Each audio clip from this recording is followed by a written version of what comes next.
সরকার ছিল না, অর্থাৎ 5 তারিখ 6 তারিখ 7 তারিখে এক ধরনের প্রোপাগান্ডা করা হয়েছে বাংলাদেশ জাতীয়তাবাদী ছাত্র দলের নামে।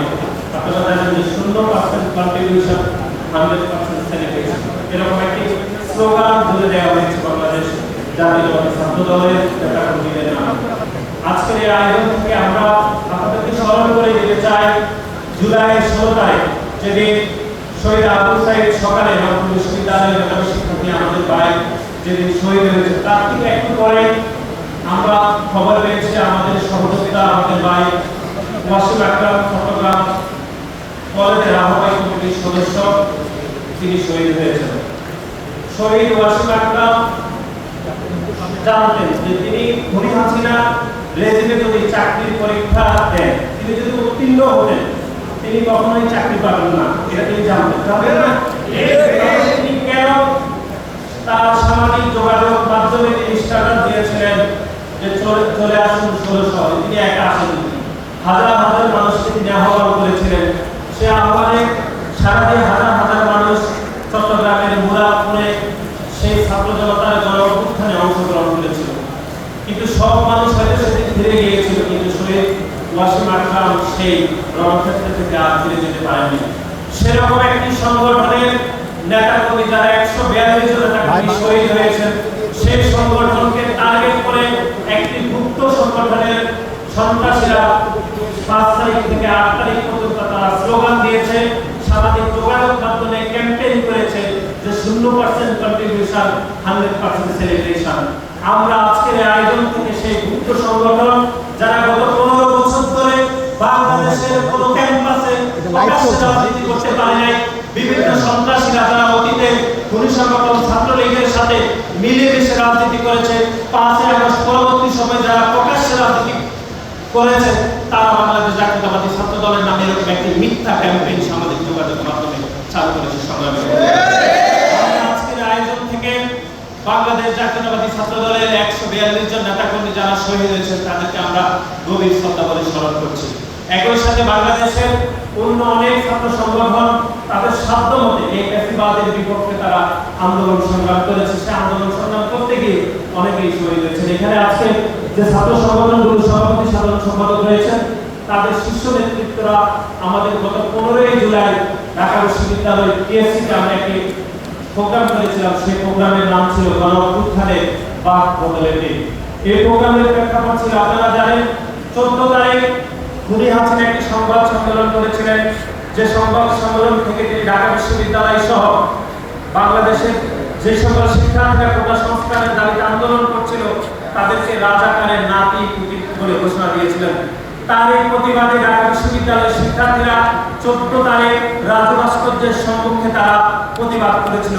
সেই প্রতিবাদ থেকে একটি স্লোগান উঠেছিল যে কে বলেছে রাজাকার রাজাকার, কে বলেছে স্বৈরাচার স্বৈরাচার। এই শেষের অংশটুকু স্লোগানের এটি বাংলাদেশ জাতীয়তাবাদী ছাত্র দলের ঢাকা বিশ্ববিদ্যালয়ের নেতৃবৃন্দরা ঢাকা বিশ্ববিদ্যালয়ের মাটিতে দাঁড়িয়ে প্রকাশ্যে খুনি হাসিনাকে স্বৈরাচার। এবং তার পরবর্তী দিন আপনাদের মনে রয়েছে ঢাকা বিশ্ববিদ্যালয়ের শিক্ষার্থীদের উপর, বিশেষ করে নারী শিক্ষার্থীদের উপর একটি নজিরবিহীন হামলা হয়েছিল, যে সেখানে ছাত্রলীগ, যুবলীগ এবং স্বেচ্ছাসেবক লীগ এবং এই শ্রমিক লীগের সন্ত্রাসীরা ঢাকা বিশ্ববিদ্যালয়ের নারী শিক্ষার্থীদের উপর হামলা করেছে। অনেকে বলেছেন সে হামলাই গণ অভ্যুত্থানের চিত্র পাল্টে দিয়েছে। বিশেষ করে 15 তারিখে হামলা হয়েছে, তার প্রতিবাদে বাংলাদেশের 16 তারিখ সকল শিক্ষা প্রতিষ্ঠানে অবস্থান কর্মসূচি এবং বিক্ষোভের ডাক দেওয়া হয়েছিল। সেই বিক্ষোভ থেকে 16 তারিখ শুরুতে রংপুরে শহীদ আবু সাইদ শহীদ হলেন এবং চট্টগ্রামে শহীদ ওয়াসিম আকরাম শহীদ হয়েছিলেন। সুতরাং এই 15 তারিখে আমরা একটি প্রোগ্রাম করেছিলাম ঢাকা বিশ্ববিদ্যালয়ে বসে, সেখানে আমরা প্রোগ্রামের নাম দিয়েছি গণ অভ্যুত্থানের বাক বদলের দিন। সেখানে বাংলাদেশে প্রকাশ্যে গণতান্ত্রিক রাজনীতি করেছে এবং 21টি ছাত্র সংগঠনের শীর্ষ নেতৃত্ব যারা সভাপতি এবং সাধারণ সম্পাদক কেন্দ্রীয় কমিটি তারা আমাদের এই অনুষ্ঠানে বক্তব্য রেখেছেন। এটি বলার কারণই অন্যতম, সেটা হচ্ছে বাংলাদেশ জাতীয়তাবাদী ছাত্র দল বাংলাদেশের শুধুমাত্র সাধারণ শিক্ষার্থীদের অধিকার আদায়ের জন্য কাজ করে না, বরং বাংলাদেশের গত 15 বছর ধরে যারা ফ্যাসিবাদের বিপক্ষে যে সকল ছাত্র সংগঠন ঐক্যবদ্ধভাবে কাজ করেছে তাদের সাথে বাংলাদেশ জাতীয়তাবাদী ছাত্র দল চরম ঐক্যবদ্ধভাবে কাঁধে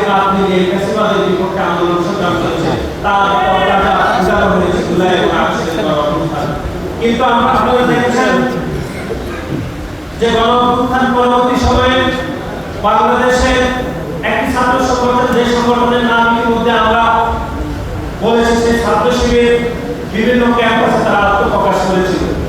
বাংলাদেশ জাতীয়তাবাদী ছাত্র দলের পক্ষ থেকে আমরা শুরুতেই তাদের এই আত্মপ্রকাশকে আমরা স্বাগত জানিয়েছিলাম। কিন্তু আপনারা দেখবেন যে বাংলাদেশের যে সকল ক্যাম্পাসে শুধুমাত্র তাদের ন্যূনতম কোনো অবস্থান রয়েছে, তারা সেই সকল ক্যাম্পাসে তারা আত্মপ্রকাশ করে।